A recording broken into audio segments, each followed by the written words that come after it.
My brother-in-law screamed, "She's cheating on you," right as we announced our pregnancy, so my husband threw me out in front of his whole family, but when the truth came out, he was describing his own affair. I'm 29 years old, 6 months pregnant with my first child, and I honestly can't believe how quickly my entire world fell apart. 2 weeks ago, I was planning to announce our pregnancy to my husband's family over Sunday dinner.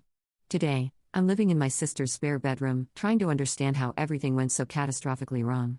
I need to get this story out because I feel like I'm going insane, and maybe writing it all down will help me process what happened. My husband Connor and I have been together for 4 years, married for 2. We live in a small town about an hour outside of Austin, and until recently, I thought we had built something really special together.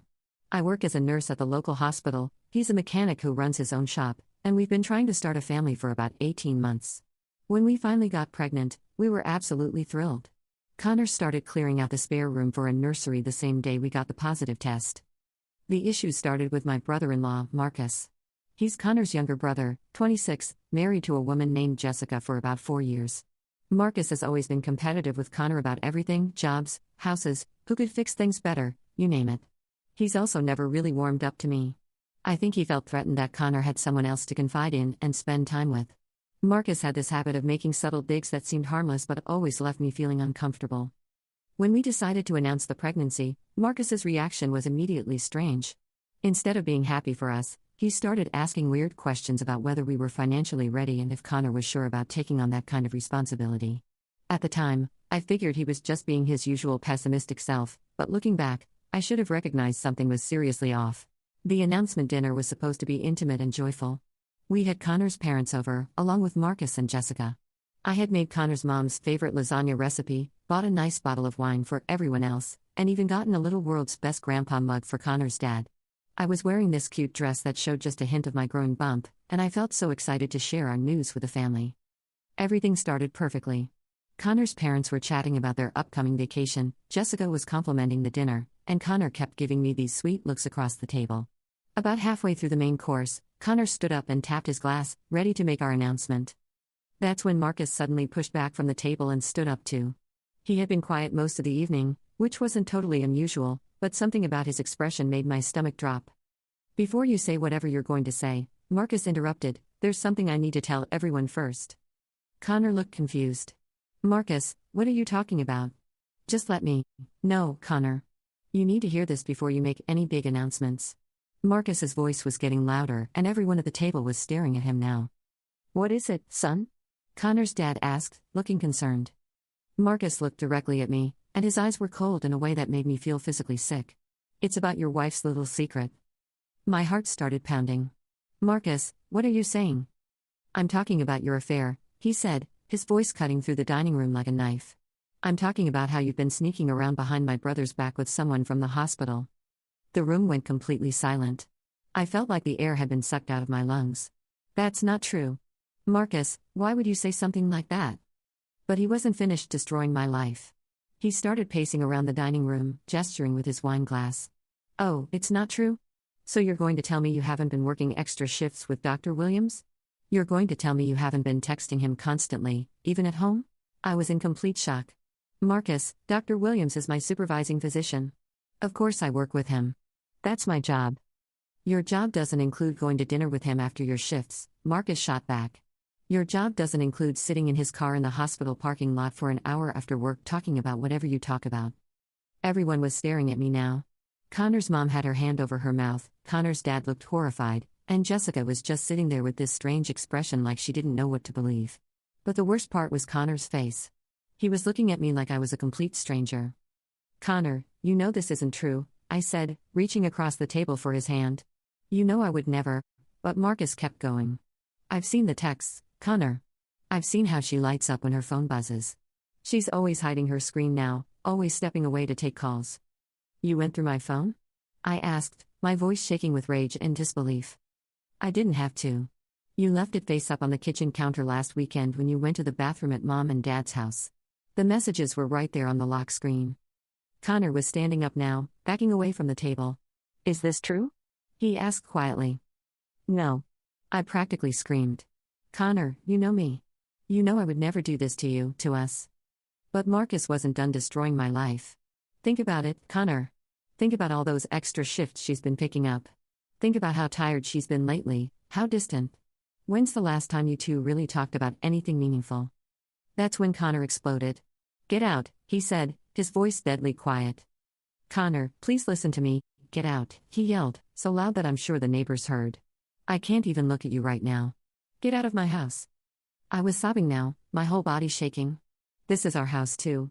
Connor, please, just let me explain. Not anymore, it isn't, he said coldly. I want you gone. Tonight. Connor's mom stood up, looking pale and confused. Maybe we should all calm down and... Mrs. Thompson, I'm sorry you had to see this, Connor said to his mom, but I need everyone to leave. Now. The next 20 minutes were a nightmare of people gathering their things and leaving in horrible, awkward silence. Jessica helped me to my car because I was crying so hard I could barely see. As I drove away, I could see Connor standing in our doorway, and I knew my life as I knew it was over. That was 2 weeks ago. Since then, Connor has refused to speak to me directly. All communication goes through his lawyer. He filed for separation, changed the locks on our house, and told his entire family his version of what happened. I've been staying with my sister, trying to figure out how to rebuild my life as a single mother. But here's where everything gets really twisted. 3 days ago, I got a call from Jessica, crying hysterically. Apparently, she had been going through Marcus's things while he was at work and found something that turned her world upside down. It turns out that everything Marcus accused me of at that dinner, he was actually doing himself. Marcus had been having an affair for months with a woman from his gym. They had been meeting after his workouts, texting constantly throughout the day, and she had even been to their house when Jessica was at work.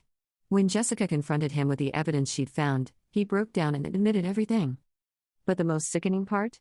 He told Jessica that he had been projecting his own guilt onto me because he couldn't handle the shame of what he was doing. He said seeing Connor and me so happy and excited about starting a family made him realize what he was throwing away with his marriage, and he snapped.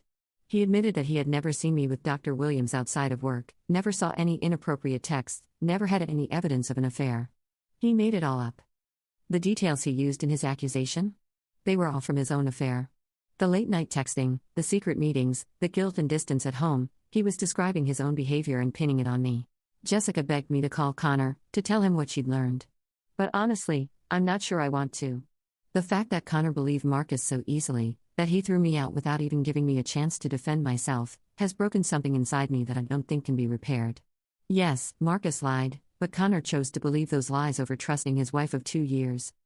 I'm due in 3 months, and I don't know what I'm going to do. Part of me wants to make Connor beg for forgiveness, to make him understand how much he hurt me. But another part of me wonders if our marriage was ever really as strong as I thought if he could destroy it so easily over lies. Update 1. Thank you to everyone who responded to my original post with support and advice. Reading through your comments has been both devastating and validating. A lot has happened in the past 5 days since I posted, and I felt like I owed you all an update. Connor did reach out to me. He showed up at my sister's house yesterday evening, and I almost didn't answer the door. When I finally let him in, he looked like he hadn't slept in days.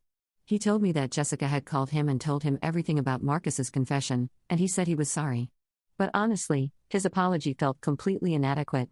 He kept saying things like I was just so blindsided and Marcus was so convincing instead of taking real responsibility for not trusting me. What really bothered me was when he said, "You have to understand," the way he laid everything out made it sound so real. How was I supposed to know he was lying? I told him that maybe he was supposed to know because he's my husband and should have trusted me enough to at least hear my side before throwing me out like trash. He got quiet after that, and then asked if we could work things out. He said we needed to fix this before the baby comes, that our child deserves to have both parents together. I told him that our child deserves parents who trust and respect each other, and right now, I'm not sure we have that. What really hit me was how he handled the whole situation. He didn't just believe Marcus over me, he humiliated me in front of his entire family. He threw me out when I was 6 months pregnant without even letting me speak. He changed the locks and filed for separation. Those aren't the actions of someone who had a moment of doubt. Those are the actions of someone who wanted an excuse to end things. The more I think about it, the more I wonder if Connor had been having second thoughts about our marriage and becoming a father, and Marcus just gave him the perfect reason to walk away. But here's where it gets even more messed up. Yesterday, after Connor left, Marcus showed up at my sister's house. He looked absolutely terrible, like he hadn't eaten or slept since Jessica confronted him. He started apologizing immediately, but I let him talk for a few minutes before asking the question that had been eating at me. Why me, Marcus? Why did you decide to destroy my life to cover up your own mess? He broke down completely and said something that made my blood run cold. He said he had been planning to confess his affair to Jessica that week, but when he saw Connor and me so happy about the pregnancy announcement, he couldn't handle it. He said we had everything he had thrown away: a strong marriage, a baby on the way, a bright future, and he resented us for it. He admitted that he had been jealous of my relationship with Connor for years. He said that before I came along, Connor used to rely on him for everything, and he felt like I had stolen his brother. When he started his affair, he said he kept thinking about how perfect our life looked, and it made his guilt even worse. So when Connor was about to announce our pregnancy, Marcus decided to destroy our happiness instead of facing his own consequences. I asked him how he could be so cruel, especially to someone who was pregnant. He said he wasn't thinking clearly, that he was desperate to make someone else feel as awful as he did. The most disgusting part was when he said he thought that if our marriage fell apart, it would somehow make his own situation easier to bear. I told him to leave and never contact me again.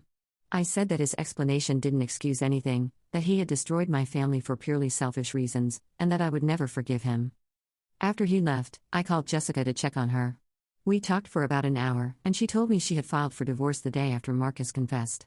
She said she couldn't get past the fact that he had been willing to destroy an innocent family to hide his own betrayal. She also told me something that Connor hadn't mentioned. She said that when the truth came out, Connor's first reaction wasn't guilt about doubting me. It was anger at Marcus for lying to him. Jessica said Connor seemed more upset about being deceived than about what he had done to me. That really confirmed what I had been thinking. Even learning the truth, Connor's priority was his own feelings, not the pain he had caused me. So where does that leave me?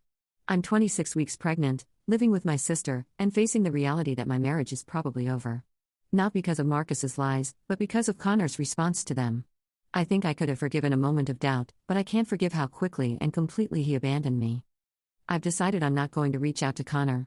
If he wants to be part of his child's life, he's going to have to prove he's changed, not just say he's sorry. He's going to have to show me he can be the kind of partner who supports me during difficult times instead of throwing me away at the first sign of trouble. Update 2. It's been 3 weeks since my last update, and I'm writing this from the hospital. My son, Daniel, was born yesterday, 5 weeks early but healthy. He's perfect, 5 pounds 12 ounces, with Connor's blue eyes and the sweetest little cry. Holding him for the first time was both the most amazing and heartbreaking moment of my life. But I need to tell you about what happened during delivery, because it showed me exactly who Connor really is. I went into early labor at 3 a.m. on Sunday. My sister rushed me to the hospital, and we called my doctor on the way. I had specifically told the hospital staff not to contact Connor unless there was a medical emergency, but somehow he found out anyway. About 6 hours into labor, when I was exhausted and in incredible pain, Connor appeared in my delivery room. I was in the middle of a contraction when I heard his voice, and the shock actually made me stop breathing for a moment. "What are you doing here?" I managed to ask. "I'm here for the birth of my son," he said, like he had every right to be there. "You lost that right when you threw me out," I told him. "Leave." But instead of respecting my wishes, he started talking about how sorry he was, how he wanted to be there for me, how we needed to work things out for Daniel's sake. He was saying all of this while I was trying to deliver our baby, and I couldn't believe his selfishness. My doctor told Connor he needed to leave because he was causing me stress, which could complicate the delivery. Connor started arguing with the doctor about his rights as the father, and that's when I completely lost it. "Rights?" I screamed between contractions. "You had the right to trust me. You had the right to hear my side. You had the right to support me instead of humiliating me. But you gave up those rights when you chose to believe Marcus over me." Security had to escort Connor out, but the emotional stress had already affected my labor. My blood pressure spiked dangerously, and the doctors were worried about both Daniel and me. Thankfully, I was able to deliver safely, but it was scary for a while. Daniel was born at 11:23 p.m., and the moment they placed him on my chest, everything else disappeared. He was absolutely perfect, and I knew that no matter what happened with Connor, Daniel and I would be okay.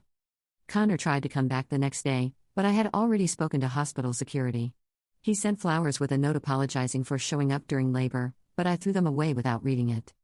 The paternity test results came back confirming what I already knew, that Daniel is Connor's son. I had the results sent to Connor's lawyer with a note that said, "This is the proof you should never have needed." I'm focused now on healing and bonding with Daniel. I've started legal proceedings for custody and support through my lawyer. I'm not trying to keep Connor from his son, but I'm also not pretending our relationship can be repaired.